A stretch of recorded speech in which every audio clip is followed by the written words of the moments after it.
Shalom, selamat malam bagi pemirsa yang ada di channel YouTube, di dalam channel Instagram dan Facebook. Kita bertemu lagi di dalam program Aspek Kehidupan dari Jenny secara Alkitab yang bertemakan kisah eh, kita akan mengulik bagaimana keseimbangan hidup dalam kehidupan seorang bernama Filipus yang ada di dalam Perjanjian Baru, Kisah Para Rasul. Nah, kita boleh belajar, ini merupakan bagian daripada kesinambungan dari pengajaran-pengajaran pada program-program aspek kehidupan yang lalu. Bapak Ibu yang ingin mengetahui atau ingin menggali lebih dalam pelajaran-pelajaran yang sudah disampaikan, boleh dapat mengunjungi website daripada Jenis Cara Alkitab. Nanti di sana ada playlist, Bapak Ibu bisa mencari 38 aspek kehidupan, sehingga Bapak Ibu boleh mendapat pelajaran yang lengkap di dalamnya. Ya, yang selalu dibawakan oleh pembicara kita yang luar biasa pada malam ini, Ibu Grace Susan Hadasa Sumilat, sarjana musik gereja. Baik, Bapak Ibu, kita akan memulainya di dalam doa. Biarlah oleh pimpinan Roh Kudus kita boleh memulai pengajaran ini, sehingga pengajaran ini boleh menjadi berkat buat Bapak Ibu, buat semua yang hadir, yang mengikuti siaran ini. Kiranya ini boleh memberkati juga bagi para pembina. Ini akan sangat berguna, baik pemerhati remaja, pemuda, ataupun lansia atau orang tua, orang dewasa, ibu-ibu rumah tangga atau bapak-bapak rumah tangga yang membutuhkannya anak. Bahkan lebih daripada itu, boleh memulihkan bagi setiap hati yang terluka. Baik Bapak Ibu, kita akan memulai di dalam pimpinan Roh Kudus. Bapa yang ada dalam surga, segala pujian, segala hormat, segala syukur kami naikkan kepadamu pada malam ini, di mana kami boleh bersyukur bahwa kami boleh menyelenggarakan program aspek kehidupan ini dengan tema yang keseimbangan dalam kehidupan Filipus. Kami mau belajar Tuhan, beri kami setiap pendengar, baik yang di YouTube, Instagram, atau Facebook, hati, telinga seorang murid yang suka dan mau diajar dan mau belajar Tuhan. Yang dengan lembut dan rendah hati boleh menangkap setiap maksud dan visi Tuhan di dalam kehidupan masing-masing pribadi kita. Kiranya Tuhan kami memiliki senantiasa bejana yang baru yang selalu siap diisi penuh oleh firman-Mu Tuhan. Biarlah pemikiran-pemikiran yang tidak berguna, yang usang Tuhan boleh kami buang. Dan semuanya kami bawa di bawah kaki-Mu, di hadapan-Mu untuk kami boleh duduk diam belajar Bapak. Kami mohon urapan dan kuasa-Mu boleh mengurapi Ibu Grace yang akan menyampaikan Tuhan. Kiranya semuanya Tuhan ada di dalam kendali dan pimpinan Tuhan sendiri. Tuhan memberkati juga acara ini dari awal pertengahan sampai akhirnya, terutama Tuhan terhadap perangkat yang kami pakai, baik laptop, HP, terutama sinyal Tuhan, juga jaringan udara Tuhan, yang menguasai Tuhan, yang membuat acara ini tetap bisa bersiaran dan berlangsung. Kami mohon Roh Kudus, mohon kerajaan surga turun dan memegang kendali sehingga semuanya boleh berjalan dengan lancar, tidak kurang suatu apapun. Kiranya juga semua pemirsa yang hadir Tuhan yang sedang mendengarkan boleh diberkati karenanya, boleh dipulihkan jika ada yang sedang dalam keadaan bermasalah, sedang dalam keadaan perlu jalan keluar Tuhan. Kiranya mereka boleh mendapatkan pengetahuan dan pimpinan Roh Kudus di dalamnya. Tuhan, kami juga berdoa untuk setiap yang bekerja di balik layar, beri mereka damai sejahtera, sukacita, hikmat, dan akal budi Bapak dalam memegang kendali keseluruhan acara ini. Terima kasih Tuhan. Di dalam dan di atas nama Tuhan Yesus, kami sudah berdoa dan mengucap syukur. Biarlah Tuhan, pengajaran ini boleh menjadi berkat bagi kami semua. Haleluya. Amin. Selamat malam Bu Grace. Malam, Bu Ingrid. Baik, kita tidak perlu berlama-lama lagi. Saya serahkan langsung kepada Bu Grace. Baik, Shalom Indonesia, Shalom Bu Ingrid. Puji Tuhan, hari ini kita sampai di pelajaran tentang hidup itu harus seimbang dari Mazmur 90. Keseimbangan kalau di Mazmur 90 itu membicarakan seimbang antara hari di mana kita bersuka cita, harus seimbang dengan di mana hari di mana kita ditindas oleh Allah, yaitu kita diproses oleh Tuhan untuk menjadi pribadi yang luar biasa. Nah, lalu kita juga sudah belajar keseimbangan di kitab pengkhotbah. Ada waktu untuk lahir, ada waktu untuk meninggal, ada waktu untuk menanam, ada waktu untuk mencabut yang ditanam, dan seterusnya. Nah, hari ini kita akan belajar tentang keseimbangan dalam hidup Filipus. Wah, ini sesuatu materi yang luar biasa. Saya sangat diberkati dengan rema firman Tuhan ini. Ya, saya berikan judul materi kita hari ini adalah uh, Life Balance to Achieve Increase. Keseimbangan hidup untuk meraih pertambahan. Keseimbangan hidup untuk meraih pertambahan, life balance to achieve increase. Ya, materi ini sudah beberapa kali saya khotbahkan, ya. Kita akan lihat eh daftar isi kita atau topik pembicaraan kita adalah balance by siapakah Filipus, keseimbangan dalam hidup Filipus, Filipus ayah yang seperti apa, generasi yang dihasilkan yang seperti apa, contoh lain dalam Alkitab, bahkan keseimbangan hidup dan kesimpulan. Baik, ini ada sepeda yang lucu sekali karena tidak menggunakan pedal. Cara bermainnya adalah dikayuh dengan kaki. Ini untuk melatih keseimbangan. Jadi anak setelah belajar pakai sepeda roda dua yang ada roda bantunya kanan kiri, maka mereka meningkat ke roda yang tanpa pedal seperti ini. Dan ini sangat pendek, kaki mereka bisa mencagak ke lantai, kaki mereka bisa uh, bertumpu di lantai langsung. Setelah mereka belajar seimbang, ya, baru mereka nanti pakai sepeda yang ada pedalnya. Saya nggak putarkan videonya di sini karena takut menyalahi ranah YouTube ya. Kita lanjut. Nah, kita akan belajar dari hidup Filipus. Ya. Nah, siapakah Filipus ini? Ada banyak nama Filipus di dalam Alkitab, tapi Filipus yang kita maksudkan adalah seorang diaken. Ya, yuk kita baca di Kisah Rasul 6 ayat 2 sampai ayat yang kelima. Kisah Rasul 6 ayat 2 sampai ayat yang kelima. Berhubung dengan itu, kedua belas rasul itu memanggil semua murid berkumpul dan berkata, kami tidak merasa puas karena kami melalaikan firman Allah untuk melayani meja. Karena itu, saudara-saudara, pilihlah 7 orang dari antaramu yang terkenal baik dan yang penuh dengan roh dan hikmat, supaya kami mengangkat mereka untuk tugas itu, dan supaya kami sendiri dapat memusatkan pikiran dalam doa dan pelayanan firman. Usul itu diterima baik oleh seluruh jemaat. Lalu mereka memilih Stefanus, seorang yang penuh dengan iman dan Roh Kudus, dan Filipus, Prokorus, Nikanor, Timon, Parmenas, dan Nikolaus, seorang penganut agama Yahudi dari Antioquia. Jadi Filipus ini adalah satu di antara diaken-diaken. Jadi ada berapa diakennya? Ada, kita hitung ya, Stefanus, Filipus, Prokorus, Nikanor, Timon, Parmenas, Nikolaus, 7 orang. Dia adalah salah satu dari 7 orang yang terpilih menjadi seorang diaken. Dikatakan terkenal baik, penuh roh, dan penuh hikmat. Lalu setelah menjadi diaken, dia menjadi penginjil.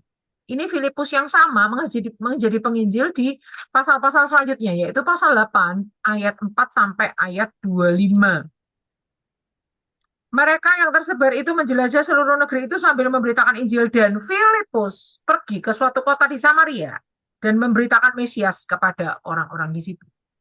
Jadi Filipus yang sama yang tadinya diaken itu tersebar karena Injil, sampailah dia di Samaria. Jadi dia bukan cuma sekadar diaken, tapi dia juga adalah penginjil. Bahkan dia adalah seorang misionaris. Bisa kita baca di Kisah Rasul 8 ayat 26 sampai ayat 31.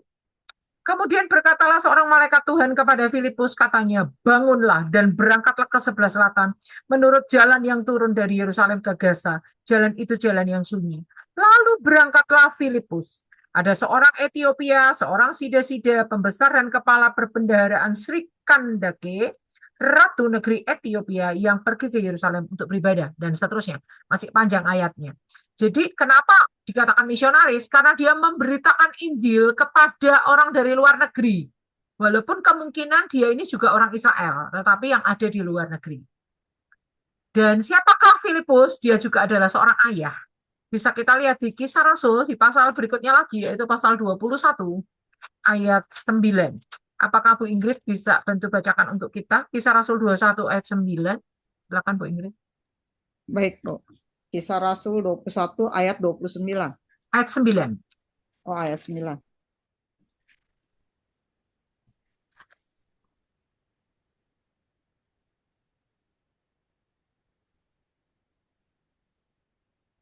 Sabar. Kisah para Rasul 21 ayat 9. Filipus mempunyai 4 anak darah yang beroleh karunia untuk bernubuat. Iya, jadi dia adalah seorang ayah yang memiliki 4 anak darah yang beroleh karunia untuk bernubuat. Thank you, Bu Ingrid. Sama-sama, Bu. Ya, kita lihat ya berikutnya ya. Jadi Filipus ini dia seorang diaken, dia seorang misionaris, dia seorang penginjil, diaken, penginjil, misionaris, dan dicatat juga sebagai seorang ayah. Baik, sekarang kita akan mengulik keseimbangan dalam hidup Filipus itu seperti apa. Pertama, dia memiliki keseimbangan antara karakter dan karunia. Seorang diaken itu bicara tentang pelayanan. Dengan karunianya, karunia melayani. Dia dikatakan terkenal baik, itu bicara karakter. Dikatakan penuh roh, itu bicara tentang kualitas spiritnya, kualitas kerohaniannya. Penuh hikmat, itu bicara tentang jiwanya, pikiran, emosi, kehendak. Pikirannya itu dipenuhi dengan hikmat. Jadi keseimbangan yang Tuhan mau dalam hidup kita adalah seperti Filipus ini. Punya keseimbangan antara karakter dan karunia. Punya karunia melayani, punya karakter terkenal baik. Spiritnya dikatakan penuh roh, tetapi jiwanya juga dikatakan penuh hikmat. Ya, kita bisa baca ini di Kisah Rasul 6 ayat 3. Ini adalah syarat untuk 7 orang itu terpilih menjadi diaken, ada syarat yang nggak sembarangan. Kisah Rasul 6 ayat 3 di sana dikatakan, karena itu saudara-saudara pilihlah 7 orang dari antaramu yang terkenal baik, penuh roh dan hikmat, supaya kami mengangkat mereka untuk tugas itu. Jadi ini syarat untuk menjadi diaken dan si Filipus ini memenuhi syarat sehingga dia terpilih. Kalau memenuhi syarat berarti ayat 3 ini ada pada hidup Filipus. Dia melayani meja, karunia pelayanan, karakternya baik, penuh roh, penuh hikmat. Luar biasa ya keseimbangan dalam hidup Filipus ya. Bisa kita lihat ya ini bahasa Inggrisnya. Oke, yang berikutnya adalah keseimbangan dalam hidup Filipus adalah dia memiliki karunia Yesus, dia memiliki karunia Roh Kudus, dia memiliki karunia Bapa. Karunia Yesus ada di Efesus 4 ayat 11, Kisah Rasul 8 ayat 5 sampai 12. Yesus waktu naik itu memberikan pemberian-pemberian, yaitu karunia rasul, nabi, penginjil, gembala, guru yang mengajar. Kalau karunia Roh Kudus itu ada di 1 Korintus, yuk kita baca ya. 1 Korintus pasal 12, itu karunia Roh Kudus ya. 1 Korintus 12 ayat 8 sampai 10. Sebab kepada yang seorang roh dalam besar huruf besar, R berarti Roh Kudus, memberikan karunia untuk berkata-kata dengan hikmat, kepada yang lain roh yang sama memberikan karunia berkata-kata dengan pengetahuan, kepada yang seorang roh yang sama memberikan iman, dan kepada yang lain ia memberikan karunia untuk menyembuhkan, kepada yang seorang roh memberikan kuasa untuk mengadakan mujizat, dan kepada yang lain ia memberikan karunia untuk bernubuat, dan kepada yang lain lagi ia memberikan karunia untuk membedakan bermacam-macam roh, kepada yang seorang ia memberikan karunia untuk berkata-kata dengan bahasa roh, dan kepada yang lain ia memberikan karunia untuk menafsirkan bahasa roh itu. Ada 9 karunia Roh Kudus. Ada 5 karunia Yesus, dan ada 7 karunia Bapa. Karunia Bapa itu bisa kita lihat di Roma 12. Nggak, tolong Bu Ingrid ya. Bacakan ayat 6 sampai 8 atau sering disebut karunia motivasi. Roma 12 Ayat 6 sampai 8. Roma 12 ayat 6 sampai 8. Demikianlah kita mempunyai karunia yang berlain-lainan menurut kasih karunia yang dianugerahkan kepada kita. Jika karunia itu adalah untuk bernubuat, baiklah kita melakukannya sesuai dengan iman kita.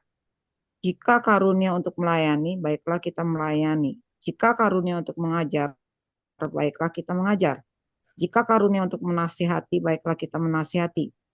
Siapa yang membagi-bagikan sesuatu, hendaklah ia melakukannya dengan hati yang ikhlas. Siapa yang memberi pimpinan, hendaklah ia melakukannya dengan rajin. Siapa yang menunjukkan kemurahan, hendaklah ia melakukannya dengan sukacita. Ya, di sini ada 7 karunia Bapa. Sebagian besar dari karunia Bapa ini ada juga di orang yang nggak percaya Tuhan. Ya, seperti misalnya karunia untuk melayani, itu orang yang nggak percaya Tuhan juga dapat ya. Karunia mengajar, banyak orang yang nggak percaya Tuhan juga bisa ngajar ya kan. Karunia menasehati, itu juga banyak orang ya bisa menjadi konselor ya kan. Karunia memberi, karunia memimpin, karunia apa namanya belas kasihan, itu juga ada. Pada orang yang nggak percaya Yesus pun ada. Sama seperti Bapak itu memberikan hujan baik kepada orang percaya maupun kepada orang tidak percaya. Itu karunia Bapak. Nah, sekarang kita lihat. Filipus ini punya keseimbangan. Karunia Yesus dia punya, karunia Roh Kudus dia punya, karunia Bapa dia punya. Ya. Karunia Yesus dia punya, karunia Roh Kudus punya, karunia Bapa dia punya.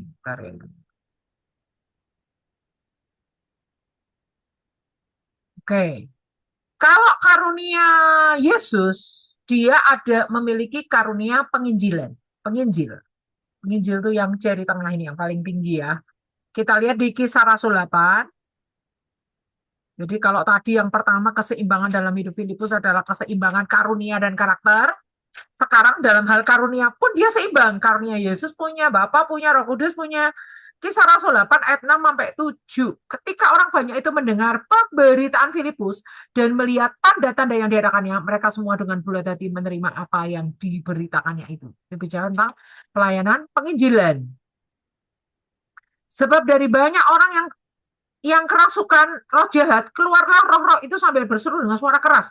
Dan banyak juga orang lumpuh dan orang timpang yang disembuhkan. Jadi kalau karunia Roh Kudus, dia punya karunia ini, membedakan roh dan juga karunia kesembuhan. Ya, dia bisa membedakan roh, ada roh jahat dan seterusnya ya kan. Dan ada karunia kesembuhan, dia dipakai Tuhan menyembuhkan orang lumpuh dan orang timpang. Berikutnya karunia Bapa. Kita bisa lihat di Kisah Rasul 8 ayat 31. Filipus segera ke situ dan mendengar sida-sida itu sedang membaca kitab Nabi Yesaya. Kata Filipus, mengertikah Tuhan apa yang Tuhan baca itu? Jadi dia diberi karunia mengajar, ya, dan diberi karunia melayani. Masih di Kisah Rasul pasal 21. Dia menjelaskan karunia mengajar itu, dia menjelaskan ke sida-sida itu apa arti ayat yang dibaca oleh sida-sida itu ya. Itu karunia mengajar, itu ada di karunia Bapa. Kisah Rasul 21 ayat 8 dan ayat 10. Pada keesokan harinya kami berangkat dari situ dan tiba di Kaisarea. Kami masuk ke rumah Filipus, pemberita Injil itu, yaitu satu dari ketujuh orang yang dipilih di Yerusalem. Dan kami tinggal di rumahnya. Lanjut ke ayat 10. Setelah beberapa hari kami tinggal di situ, datanglah dari Yudea seorang nabi bernama Agabus. Artinya rumahnya dia itu dipakai untuk tempat tamu-tamu berkumpul. Ada rombongannya Rasul Paulus, ada seorang nabi bernama Agabus. Kalau mereka ke Kaisarea, mereka berkumpulnya markasnya itu di rumah Filipus. Artinya Filipus harus melayani tamu. Itu karunia melayani, memberi tumpangan itu melayani. Nyiapin teh, kalau zaman sekarang ya, ngantar beli oleh-oleh, ya kan, ngantar jalan-jalan. Mungkin kalau tamunya mau melayani ya, ngantar dari rumah bermalam ke tempat pelayanannya, ngejemputin, kayak gitu. Bawain tasnya, gitu ya. Mungkin bajunya dibawa ke Binatu untuk dicucikan gitu ya.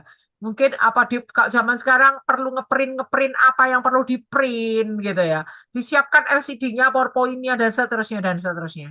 Itu karunia melayani karena Filipus ini menerima di rumahnya tumpangan, ada Agabus nginep di rumahnya, ada rombongan Rasul Paulus nginep di rumahnya. Inilah keseimbangan dalam hidup Filipus, tidak cuma karakter dan karunianya seimbang, tetapi dia punya keseimbangan karunia Yesus, karunia Roh Kudus, karunia Bapa, dia punya semuanya.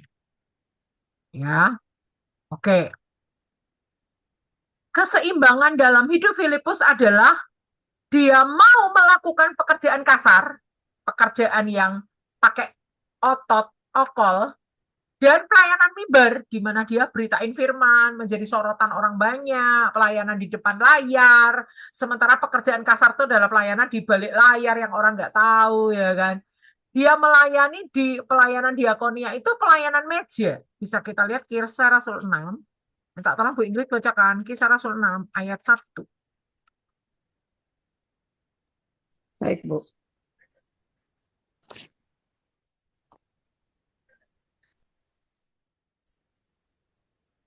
Kisah Rasul 6 ayat 1. Ya, Bu. Kisah Rasul 6 ayat 1. Pada masa itu, 7 orang dipilih untuk melayani orang miskin. Pada masa itu ketika jumlah murid makin bertambah, timbullah sungut-sungut di antara orang-orang Yahudi yang berbahasa Yunani terhadap orang-orang Ibrani, karena pembagian kepada janda-janda mereka diabaikan dalam pelayanan sehari-hari. Ya, jadi pelayanan kepada janda-janda itu yang seperti apa? Ya mungkin ngantar sembako kalau zaman sekarang ya.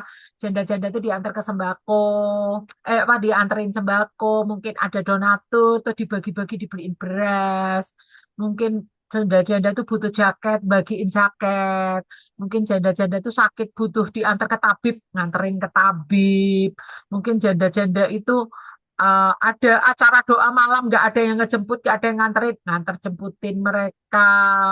Mungkin dibutuhkan jamu, nganterin jamu buat mereka. Itu pelayanan meja. Sementara dia juga melakukan pelayanan mimbar pada saat di Samaria itu dia berkhotbah, dia KKR, dia kebaktian kebangunan rohani, dia dilihat oleh orang banyak. Jadi dia melayani baik janda-janda miskin maupun orang-orang kaya, termasuk si bendahara tadi dari Ethiopia tadi itu orang kaya. Jadi orang miskin dia layani, orang kaya dia layani. Jangan seperti hamba-hamba Tuhan yang nggak takut akan Tuhan ya. Mereka itu memandang bulu, memandang muka. Jadi kalau orang kaya, dibaik-baikin, orang kaya diramah-ramah, dilayani sungguh-sungguh gitu. Giliran orang miskin nggak ditengok, nggak dilihat, nggak dilirik, salaman pun nggak dilihat, ya kan, nggak mau nyapa gitu kan. Nggak boleh. Kita harus sama hati kita, baik melayani orang kaya maupun melayani orang miskin. Ini yang dilakukan oleh Filipus, hidupnya seimbang.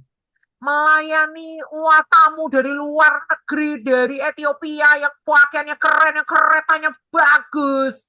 Dia layani dengan sungguh-sungguh.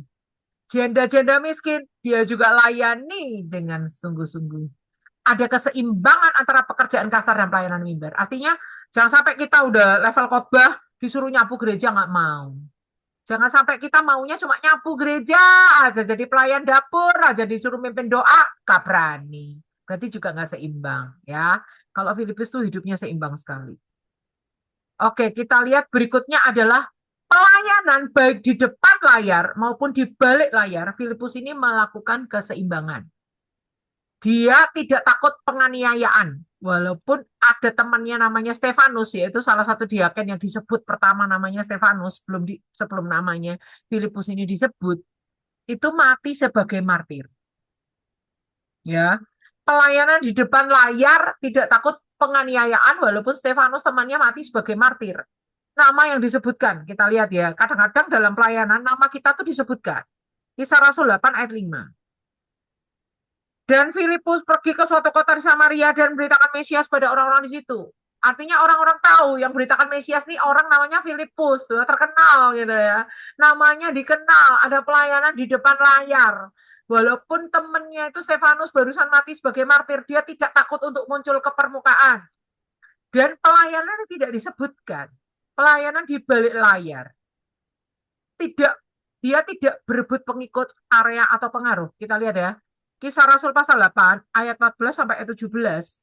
Ketika rasul-rasul di Yerusalem mendengar bahwa tanah Samaria telah menerima firman Allah, mereka mengutus Petrus dan Yohanes ke situ. Setibanya di situ, kedua rasul itu berdoa supaya orang-orang Samaria itu beroleh Roh Kudus. Sebab Roh Kudus belum turun di atas seorang pun di antara mereka, karena mereka hanya dibaptis dalam nama Tuhan Yesus. Kemudian keduanya menumpangkan tangan ke atas mereka, lalu mereka menerima Roh Kudus. Di sini kita lihat ya, jadi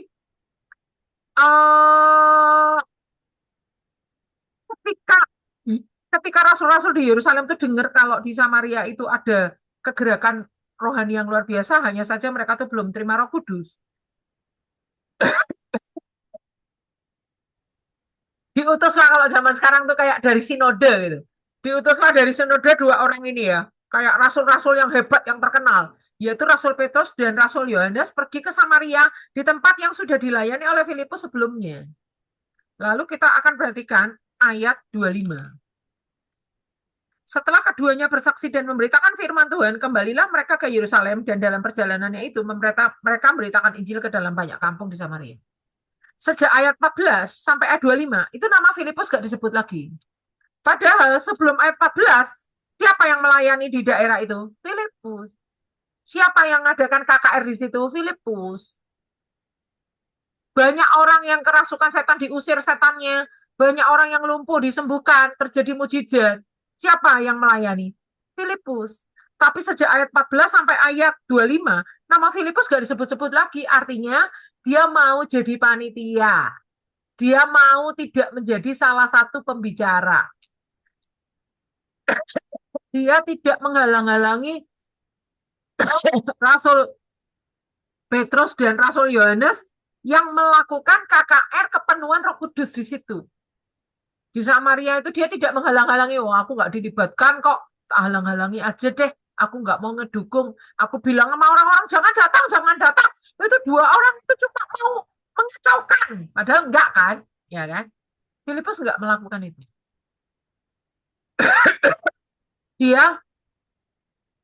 Dia tidak berusaha berebut pengikut, berebut area, atau berebut pengaruh dengan dua orang dari majelis ya. Dua orang dari sinode ini ya, ibaratnya ya, si Petrus dan Yohanes. Artinya, seorang bernama Filipus ini punya keseimbangan. Dia sanggup melayani di depan layar, dia pun sanggup melayani di belakang layar. Jadi panitia pun oke, namanya tidak disebut tidak masalah. Yang penting orang-orang terima Roh Kudus, dia udah senang. Ya, dia dukung itu Rasul Petrus dan Rasul Yohanes. Oke. Keseimbangan dalam hidup Filipus adalah baik banyak orang maupun sedikit orang, baik di luar rumah maupun di dalam rumah, dia layani dengan penuh. Itu juga keseimbangan ya, nggak gampang ya. Kalau misalnya saya biasa KKR dengan 200 orang, tiba-tiba harus KKR hanya di depan 5 orang, semangatnya tetap sama nggak? Saya pernah ngalami kayak gitu. Dibawa Tuhan ke Tobelo, Halmahera Utara, ada seminar guru sekolah minggu, tapi mungkin kayak karena kurang promosi atau apa, sehingga pesertanya nggak nyampe 10 orang. Pada saat saya seminar awalnya itu saya kayak males-malesan gitu kayaknya. Nggak semangat gitu. Tiba-tiba Tuhan bilang gini dalam hati saya, kayak Tuhan kasih hikmat gitu. Kamu melayani seminar 200 orang dengan cuma 8 orang itu bedanya apa? Nggak ada bedanya Tuhan, kan sama-sama untuk engkau. Sama-sama aku lakukan untuk engkau. Kalau gitu kenapa kamu nggak semangat? Kamu harus tetap semangat dong. Akhirnya saya berbalik haluan dari yang tadinya males-malesan ngajarnya. Saya totality sampai kering atau sampai baju saya basah semua. Berapa sesi yang saya siapkan nggak saya kurangi. Cara mengajar saya berapi-api, tetap berapi-api, ya kan? Apa yang terjadi? 3 tahun kemudian saya dibawa Tuhan ke daerah yang sama untuk Natal daerah. Kayak kalau di Magelang itu kayak Natal TNI, Polri, pegawai negeri, terus kayak orang-orang Kristen campur jadi satu. Ya mungkin itu nggak tahu berapa ribu orang itu ya, kumpul di situ. Ya berapa ribu orang itu saya nggak tahu. 3 tahun berikutnya. Jadi Tuhan buktikan nih, kalau kamu mau seimbang, melayani 5 orang sama semangatnya dengan melayani 5.000 orang, disitulah aku akan nyatakan kuasa kemuliaanku. Nah, di jalan yang sepi, coba kita lihat Kisah Rasul 8 ayat 26. Di situ dikatakan, kemudian berkatalah seorang malaikat Tuhan pada Filipus, katanya, bangunlah dan berangkatlah ke sebelah selatan menurut jalan yang turun dari Yerusalem ke Gaza. Dikatakan dalam Alkitab kayak gini, jalan itu jalan yang sunyi. Berarti kan sebelumnya, wah hingar-bingar dia di Samaria. Ada KKR kesembuhan, ada KKR kelepasan, ada KKR penginjilan, banyak orang terima Yesus, banyak orang disembuhkan, ada euforia, ada hingar-bingar, sorak-sorai, kemenangan. Tiba-tiba kok Tuhan bilang suruh pergi ke jalan yang sepi. Di situ pun ternyata cuma melayani satu orang, gitu ya. Tapi pelayanan one on one tetap dilakukan Filipus dengan semangat. Nggak ada protes. Ah Tuhan, udah enak-enak di Samaria nih, euforianya keren. Kok Tuhan bawa ke jalan yang sepi sih? Melayani cuma satu orang sih? Nggak seperti itu. Filipus tetap on fire. Melayani satu orang pun oke, hajar. Ya kan? Dan melayani banyak orang di Samaria jalan. Melayani satu orang pun jalan. Melayani di luar rumah di mana dia KKR besar-besaran di Samaria banyak orang bertobat. Maupun melayani di dalam rumah ketika dia menerima tamu-tamu, yaitu rombongannya Rasul Paulus dan juga Nabi Agabus. Dia tetap melayani dengan baik. Ada keseimbangan antara pelayanan di luar rumah dan di dalam rumah. Rumahnya bersih, rumahnya rapi, siap menerima tumpangan. Ya, banyak orang layani oke untuk Tuhan. Sedikit orang, satu orang pun one on one layani oke, itu pun untuk Tuhan. Berikutnya kita lihat keseimbangan hidup Filipus adalah keseimbangan di hadapan Tuhan dan di hadapan manusia. Minta tolong Bu Ingrid ya. Bacakan Kisah Rasul 8 ayat 26. Baik.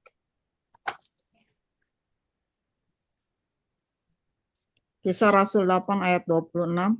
Sida-sida dari tanah Ethiopia. Kemudian berkatalah seorang malaikat Tuhan kepada Filipus, katanya, bangunlah dan berangkatlah ke sebelah selatan menurut jalan yang turun dari Yerusalem ke Gaza. Jalan itu jalan yang sunyi. Nah, di situ kita akan bandingkan dengan Amsal 3 ayat 3 sampai 4. Janganlah kiranya kasih dan setia meninggalkan engkau. Kalungkanlah itu pada lehermu, tuliskanlah itu pada loh hatimu. Maka engkau akan mendapat kasih dan penghargaan dalam pandangan Allah dan manusia. Ini yang sering dikotbahkan orang, the favor of God, the favor of man. Kalau Bu Ingrid sering mengikuti pengajaran saya, pasti akan udah paham ini, karena saya sering menjelaskan ini ya. Jadi, the favor of God, the favor of man itu kalau kita ingin menjadi favoritnya Tuhan dan favoritnya manusia, kita harus melakukan ini. Kita harus mengalungkan kasih dan setia itu di leher kita dan menuliskan di loh hati kita. Tidak meninggalkan kasih dan setia kepada siapa? Baik kepada Allah maupun kepada manusia. Lalu kita lihat Kisah Rasul 8 ayat 29 dikatakan, lalu kata Roh kepada Filipus, pergilah ke situ dan dekatilah kereta itu. Jadi Filipus ini orang yang menjadi the favor of God, orang yang tidak semua orang itu bisa mengalami pelayanan malaikat. Kemudian berkatalah seorang malaikat kepada Filipus. Coba kita hitung di Alkitab berapa orang yang mengalami pelayanan malaikat itu bisa dihitung dengan jari. Sedangkan Yusuf aja cuma lewat mimpi. Yusuf papanya Tuhan Yesus. Maria didatengin langsung. Ya kan? Abraham didatengin langsung. Ya kan? Nggak semua orang di Alkitab itu mengalami pelayanan malaikat face to face ya. Hanya orang-orang favor of God yang mengalami. Salah satu yang mengalami adalah Filipus. Nah, sekarang kita lihat favor of man. Kisah Rasul 8 ayat 8. Dikatakan, maka sangat besarlah sukacita dalam kota itu. Wah, saya bayangkan Filipus itu mungkin orangnya lucu, orangnya ceria gitu, sehingga membawa sukacita kepada seluruh kota ya kan. Lalu ayat 9 ayat 11. Seorang yang bernama Simon telah sejak dahulu melakukan sihir di kota itu dan menakjubkan rakyat Samaria serta berlagak seolah-olah ia seorang yang sangat penting. Semua orang besar kecil mengikuti dia dan berkata, orang ini adalah kuasa sebagai kuasa besar. Dan mereka mengikutinya. Karena mereka sudah karena sudah lama ia mentakjubkan mereka oleh perbuatan sihirnya. Kita bandingkan dengan ayat 12 dan 13. Tetapi sekarang mereka percaya kepada Filipus yang memberitakan Injil tentang kerajaan Allah dan tentang nama Yesus. Dan mereka memberi diri mereka dibaptis baik laki-laki maupun perempuan. Simon sendiri juga menjadi percaya dan sesudah dibaptis ia senantiasa bersama-sama dengan Filipus dan takjub ketika ia melihat tanda-tanda dan mujizat-mujizat besar yang terjadi. Kita lihat yang tadinya penduduk Samaria itu ngefans sama yang namanya Simon, tapi ketika Filipus datang, mereka beralih melihat perbuatan Tuhan lewat hidup Filipus, bukan lihat Filipusnya. Tapi lihat perbuatan Tuhan yang dahsyat dalam hidup Filipus, mereka percaya sama Filipus memberi diri mereka dibaptis. Dan dia adalah the favor of man. Artinya dia ini favorit di kalangan hamba-hamba Tuhan. Kita udah lihat tadi ayatnya. Bagaimana hamba-hamba Tuhan kalau pergi ke Kaisarea, mereka nggak nginep di rumah orang lain. Yang diinepin rumahnya Filipus. Nabi Agabus datang nggak nginep di tempat yang lain. Yang diinepin rumahnya Filipus. Artinya Filipus ini menjadi the favor of man baik di kalangan umat Tuhan maupun di kalangan hamba-hamba Tuhan maupun di mata Tuhan. Sampai Tuhan kasih tahu dia aja langsung malaikatnya didatangkan. Wah, luar biasa ya kan? Apa kuncinya untuk menjadi the favor of God sama the favor of man? Jangan meninggalkan kasih dan setia, baik di hadapan Allah maupun di hadapan manusia. Nah, sekarang ada rumus di sini ya, ada rumus ilahi. Keseimbangan antara ketaatan dan kerendahan hati itu menghasilkan karakter. Itu adalah karakter ya. Karakter ya, keseimbangan antara ketaatan dan kerendahan hati itu karakter ya. Coba kita baca di Kisah Rasul 8 ayat 27, minta tolong Bu Ingrid. Kisah Rasul 8 ayat 8 atau 28? 8 Kisah ayat Rasul 8 ayat 27. Kisah Rasul 8 ayat 27, lalu berangkatlah Filipus. Adalah seorang Ethiopia, seorang Sida-Sida, pembesar dan kepala perbendaharaan Sri Kandaki, ratu negeri Ethiopia yang pergi ke Yerusalem untuk beribadah. Di situ ada bertemu antara ketaatan dan kerendahan hati. Ketaatannya adalah lalu berangkatlah Filipus.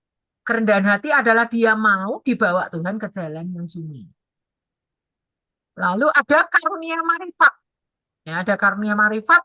Tuhan kasih tahu sama dia bahwa dekatilah orang itu, ya, pergilah ke situ, dekatilah kereta itu. Marifat itu adalah satu karunia di mana kita ini bisa peka akan apa yang Tuhan mau terhadap sesuatu pengetahuan. Ya, kalau hikmat beda. Berkata-kata dengan hikmat itu Tuhan ingatkan ayat. Misalnya kita doakan orang, Tuhan ingatkan satu ayat kebenaran firman Tuhan. Itu berkata-kata dengan hikmat. Tapi kalau marifat itu yang nggak tertulis di Alkitab. Misalnya nih, ada seorang mendoakan pasangan suami istri. Ini saya pernah lihat sendiri ya. Ada seorang nabi ya dari Jakarta ya. Doakan sepasang suami istri di Madiun, dia bisa tahu loh, padahal nggak kenal loh. Anda adalah ahli komputer. Anda memiliki toko komputer. Emang benar ya kan? Anda telah, kalau nggak salah 4 tahun, 5 tahun, saya lupa, telah 5 tahun menikah dan belum dikaruniai anak. Emang benar nggak, ini nggak kenal ya kan? Terus tahun depan seperti waktu ini juga engkau akan menimang seorang anak laki-laki. Benar tahun depan itu punya anak laki-laki. Itu karunia marifat kan nggak ada ayatnya. Orang ini ahli komputer kan nggak ada. Nah ini karunia marifat Tuhan kasih tahu. Pergilah ke situ, dekatilah kereta itu. Itu karunia marifat. Nah ketika ada keseimbangan antara ketaatan dan kerendahan hati, dan itu semua keduanya adalah karakter, dan keseimbangan berjalannya karunia dan karakter ini bersama-sama, ya, bentar.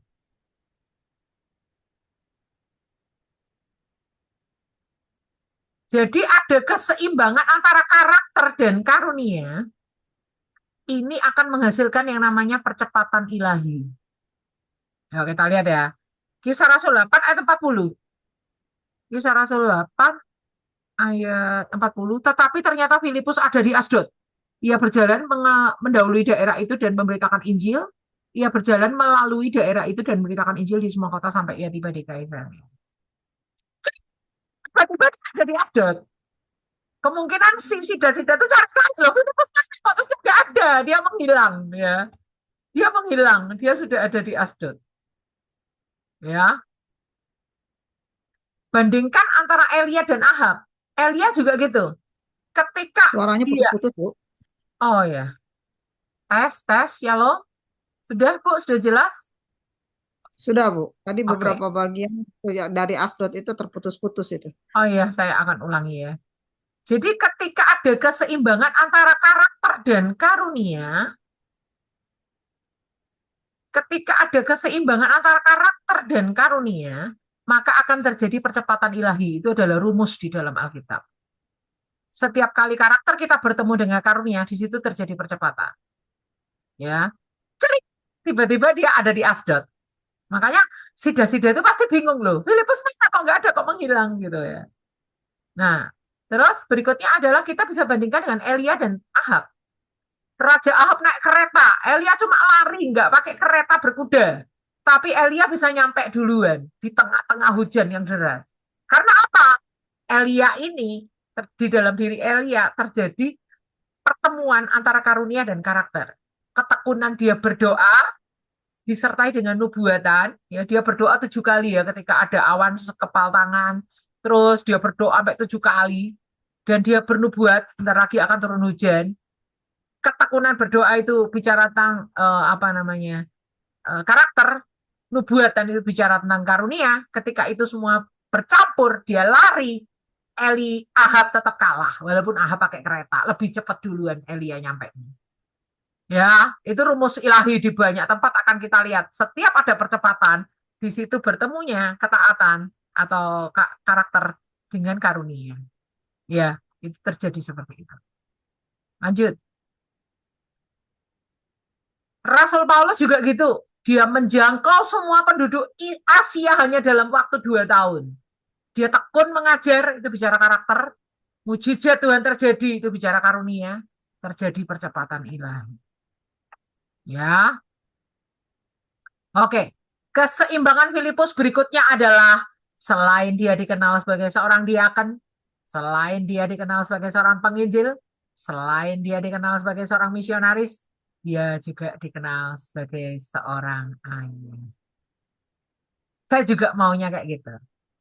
Makanya kemarin tanggal 1 Maret hari Senin saya nggak megang laptop sama sekali. Saya fokuskan hari itu untuk ulang tahun suami saya. Dari pagi sampai malam saya bercengkrama dengan keluarga saya. Dan minggu depan mestinya ada talk show di setiap minggu kedua hari Kamis. Saya liburkan karena anak saya lagi kemah. Karena kenapa seperti itu, Bu Grace? Emang itu rohani meliburkan pelayanan untuk keluarga? Itu amat sangat rohani. Saya ingin dikenal sebagai seorang ibu, seorang istri. Di samping Anda mengenal saya sebagai seorang pengajar. Saya ingin jangan sampai suami saya, anak-anak saya nggak mengenal saya sebagai seorang istri dan sebagai seorang ibu. Kita perlu keseimbangan. Di dalam Kisah Rasul 21 ayat 8 sampai 9, tadi sudah dibaca kalau nggak salah ayat ini, bahwa Filipus itu memiliki 4 anak darah yang semuanya bisa bernubuat. Kejadian Kisah Rasul 21 ayat 8 sampai 9. Pada keesokan harinya kami berangkat dari situ dan tiba di Kaisarea. Kami masuk ke rumah Filipus, pemberita Injil itu, yaitu salah satu dari ke-7 orang yang dipilih di Yerusalem dan kami tinggal di rumahnya. Filipus mempunyai 4 anak darah yang beroleh karunia untuk bernubuat. Di sini dikatakan dia dikenal sebagai pemberita Injil. Dia dikenal sebagai diaken. Dia dikenal sebagai ayah. Itu perlu keseimbangan. Kalau Filipus nggak memperjuangkan keluarganya, kalau Filipus nggak pernah punya waktu buat keluarganya, kalau Filipus nggak dikenal punya sebuah rumah di mana dia bercengkrama dengan keluarganya, ada kerukunan, nggak ada perceraian, ada keharmonisan ayah dan anak, disitulah dia dikenal juga sebagai seorang ayah. Oke. Nah, kita lihat Filipus adalah seorang ayah yang memperjuangkan keutuhan keluarganya. Dari mana kita bisa tahu? Di Kisah Rasul 6, dia sebagai diaken. Kedudukannya di mana? Yerusalem. Di Kisah Rasul 8, dia dikenal sebagai penginjil. Di mana? Di Samaria. Di sini nggak ada disebut. Di sini nggak ada disebut keluarganya. Di sini juga nggak ada disebut keluarganya. Tapi yang jelas dia penduduk Yerusalem dong, karena dia menetap di Yerusalem, makanya dipilih sebagai diaken. Nggak mungkin diaken ini orang luar kota, akan kerepotan ngurusin janda-janda kalau dia di luar kota ya kan. Lalu di Kisah Rasul 8, itu dia dikenal sebagai misionaris ketika dia mengabarkan Injil kepada seorang Ethiopia. Di Kisah Rasul 8, tiba-tiba ting, dia sudah ada di Asdod. Di Asdod dia tetap mengabarkan Injil, sampai dia tiba di Kaisarea. Di sepanjang jalan dia mengabarkan Injil. Sampai dia tiba di Kaisarea, itu sudah di Kisah Rasul pasal 21. Di Kaisarea ini dikatakan ada rumahnya, ada 4 anak darahnya. Artinya ada kemungkinan Filipus ini memboyong keluarganya dari Yerusalem pindah ke Kaisarea. Kemungkinan dia setelah jadi penginjil di Samaria tuh ya mungkin berapa minggu atau berapa bulan lah. Dia mengunjungi seorang Ethiopia itu cuma berapa jam lah palingan ya dengan membaptis ya. Berikut itu ting tiba-tiba dia udah di Asdod, dia di Asdod tuh nggak menetap mengabarkan Injil terus sampai sampai perjalanannya sampai di Kaisarea. Anggap aja dia terpisah dari keluarganya di Yerusalem sampai di Kaisarea mungkin bisa jadi 3 sampai 4 bulan lah anggap aja atau 6 bulan lah. Ketika Rasul Paulus dan Agabus bermalam di rumah Filipus di Kaisarea, di situ sudah ada 4 orang anaknya. Nggak mungkin 4 orang anak darah ini anak-anak kecil, anak darah itu kan bicara tentang gadis, berarti kan udah remaja.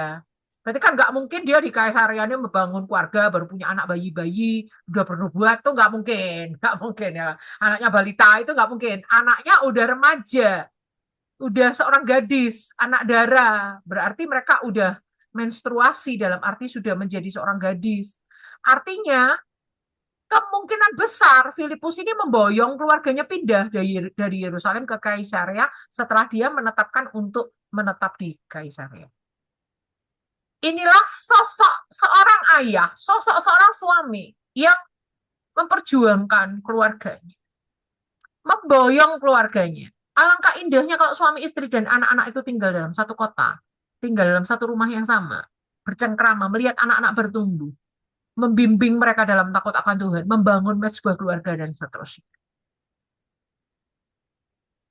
Oke, dan perhatikan, dari 7 orang diaken, tidak ada Alkitab mencatat keayahan mereka. Stefanus, martir pertama. Prokorus, Nikanor, Timon, Parmenas, Nikolaus, ada nggak ditulis keluarga mereka? Nggak ada.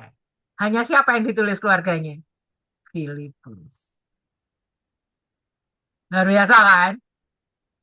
Istimewa loh Filipus ini. 1 dari 7 orang diaken yang dicatat keluarganya di dalam Alkitab. Artinya dia mau memposisikan diri sebagai seorang ayah, sebagai seorang suami yang dikenal oleh keluarganya. Tidak cuma sebagai pelayan Tuhan yang dikenal oleh masyarakat umum. Ada keseimbangan dalam hidupnya. Itulah yang Tuhan inginkan dalam hidup kita.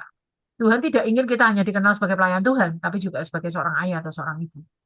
Tuhan ingin kita juga dikenal sebagai ayah ibu jasmani bagi anak-anak kita. Tuhan ingin kita dikenal sebagai kakek nenek bagi setiap cucu anak cucu yang Tuhan percayakan pada kita. Nggak cuma dikenal sebagai pengajar rohani. Oh, Bu Grace itu guru sekolah mingguku. Oh, Bu Grace itu khotbah di gerejaku. Oh, Bu Grace itu apa namanya pelayan dia ya saja ini secara Alkitab. Saya nggak puas kalau cuma gitu aja. Saya kepengen dikenal oleh anak-anak saya, peran saya sebagai seorang ibu. Dikenal oleh suami saya, peran saya sebagai seorang istri. Itu yang dinamakan keseimbangan.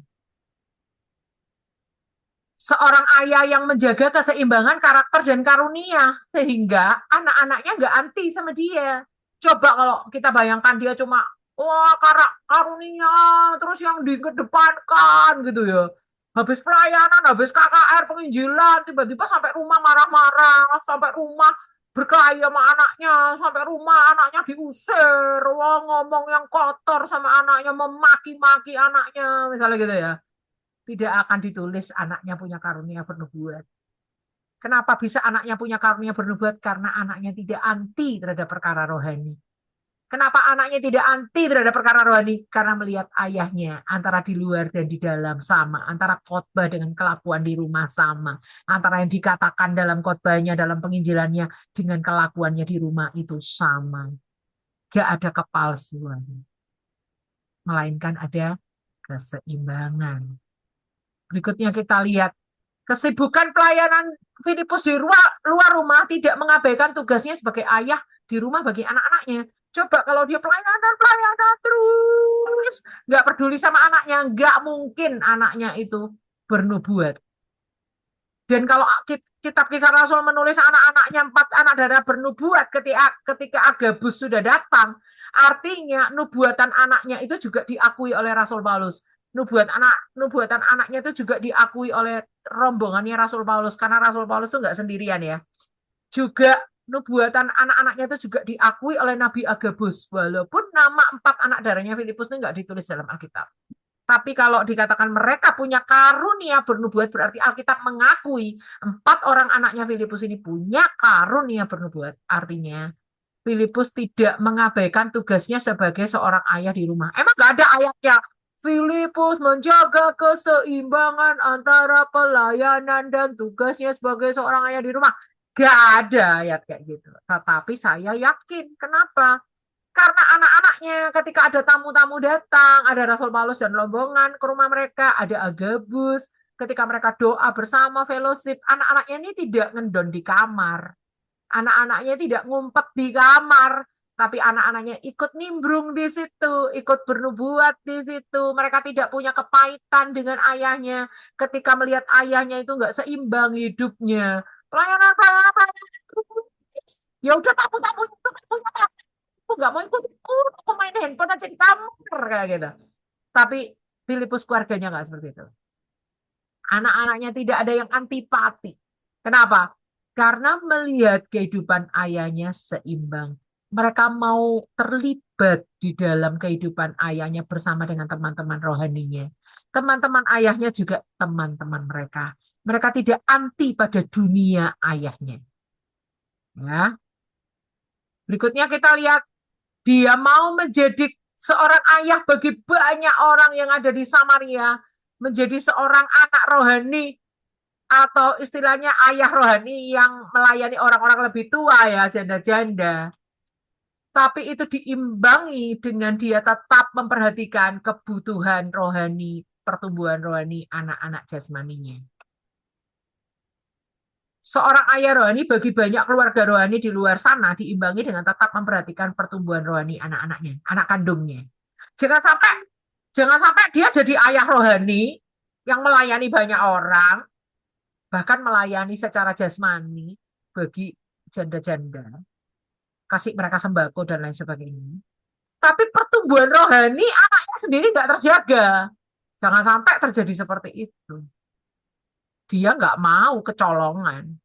Pertumbuhan rohani anak-anaknya juga dia perhatikan. Bahkan dia menjadi seorang ayah jasmani buat keluarga inti, tidak lantas mengabaikan tugas keayahannya bagi keluarga rohani. Jadi Filipus ini orang yang seimbang. Pelayanannya kepada keluarga rohani menjadi ayah bagi banyak orang yang fatherless, nggak punya ayah. Tetapi pelayanannya di keluarga inti menjadi juga ayah rohani bagi anak-anak jasmaninya. Wow, luar biasa ya. Luar biasa, banyak orang kan yang nggak seimbang ya. Di luar jadi guru agama. Belum terima Yesus, gimana sih? Ya kan? Sebaliknya, wah, rohaninya maju, tapi di luar tidak menyediakan diri menjadi ayah dan ibu bagi banyak orang. Wah, gimana sih, ya kan? Nah, sekarang kita lihat. Ketika ada pertemuan keluarga inti dan keluarga rohani, di mana di situ Yesus hadir, Tuhan hadir, akan terjadi ledakan rohani. Di mana keluarga inti dan keluarga rohani itu bertemu, akan terjadi ledakan di kerajaan surga. Contoh, 5 roti 2 ikan, itu kan dihadiri oleh keluarga-keluarga, perempuan dan anak-anak. Lalu, kelahiran Yesus, itu kan ada Yesus, Maria, ada gembala-gembala. Gembala itu kan keluarga rohani, bukan keluarga inti. Terjadi kelahiran Yesus. Lalu, Maria dan Yesus dan Yohanes terjadi pertemuan di salib ini, di mana Yesus menitipkan Yohanes ke Maria. Ya kan? Di sini terjadi pertemuan keluarga inti, Maria dan Yesus itu keluarga inti, Maria dan Yohanes itu keluarga rohani, mereka nggak ada hubungan darah. Terjadi di kaki salib. peristiwa yang dahsyat. Lalu peristiwa pasca perdana. Pasca perdana itu juga pertemuan keluarga inti dan keluarga rohani. Karena kalau dalam satu keluarga inti yang dimakan tuh terlalu banyak, kalau jumlah anggota keluarga terlalu sedikit, mereka suruh gabung ke rumah tetangga. Rumah tetangga belum tentu saudaranya mereka secara jasmani. Terjadi pertemuan keluarga inti dan rohani. Terjadilah pelepasan darah anak domba Paskah ini sehingga mereka keluar dari Mesir. Gua Adulam itu juga pertemuan keluarga inti dan keluarga rohani. Di situ ada Daud dan seluruh keluarganya berkumpul bersama dengan 400 orang yang dikejar tukang piutang, yang dilanda kesukaran, yang kepahitan, yang sakit hati. Kumpul dengan Daud dan saudara-saudaranya yang menjadi buronan Raja Saul. Di Gua Adulam terjadi ledakan karena Daud melipat gandakan mereka, jumlahnya menjadi 600 sampai akhirnya tidak terhitung, dan orang-orang ini yang menjadi pahlawan dilatih oleh Daud. Lalu apa ini? Loteng Yerusalem itu juga pertemuan keluarga inti dan rohani, di mana Maria dan saudara-saudara Yesus, adik-adik kandungnya Yesus, berkumpul bersama dengan murid-murid Yesus yang lain di loteng Yerusalem menantikan datangnya Roh Kudus. Terjadi ledakan. Di mana keluarga inti dan keluarga rohani bertemu, disitulah terjadi ledakan besar-besar. Yang ini saya lupa gambar apa ini, saya lupa. Oke, lanjut ya. Generasi yang dihasilkan yang seperti apa? Yang pertama, 4 anak darah. Ini saya yakin semua anaknya Filipus ya 4 ini, nggak ada anak lainnya. Karena ada kata semuanya. 4 anak darah semuanya beroleh karunia bernubuat, itu berarti 4 anaknya nggak terkecuali. Berikutnya dikatakan anak darah, berarti mereka menjaga kekudusan, menjaga keperawanan mereka. Berikutnya yang ketiga, mereka ini orang-orang yang rendah hati, nggak disebutkan namanya di Alkitab, tapi mereka nggak minder. Mereka mau duduk bernubuat bersama dengan Nabi Agabus, nabi besar, seniornya mereka banget. Tapi mereka nggak sombong, nggak menonjolkan diri, tapi juga nggak minder. Ya kan, luar biasa kan? Berikutnya adalah mereka tidak segan-segan melayani Tuhan seperti ayahnya. Bahkan mereka masuk dalam tulisan di kitab Lukas dan di kitab Kisah Rasul. Dua-duanya ditulis oleh orang bernama Lukas. Dan diteguhkan oleh senior sampai Agabus, nabi dari Yehuda, siap menjadi intronya. Artinya artinya sebelum Nabi Agabus ini bernubuat, kemungkinan besar 4 orang ini bernubuat lebih dulu sebagai intro dari nubuatan Nabi Agabus ini. Diteguhkan oleh senior. Pastinya kalau nubuatan mereka palsu, pasti sama Agabus dikasih tahu, kalian bernubuat palsu, gitu kan. Tapi kan nggak ada ditulis gitu di Alkitab. Ya kan? Berikutnya mereka generasi seperti apa yang dihasilkan dari Filipus, orang yang seimbang ini? Berpengaruh besar kepada kelangsungan pekabaran Injil. Kehadiran Rasul Paulus dan rombongannya dipertemukan dengan Agabus di rumah mereka, di rumah Filipus dengan 4 anak darahnya ini, memberi pengaruh yang besar pada pekabaran Injil di titik-titik selanjutnya. Dan ini adalah menggenapi janji Tuhan di Yoel 2 ayat 28 bahwa pada hari-hari terakhir, ya kan? Ya, kita lihat, minta tolong Bu Ingrid baca Yoel 2 ayat 28. Maaf Bu, berapa Bu? Yoel. Yoel 2 ayat 28. Baik Bu.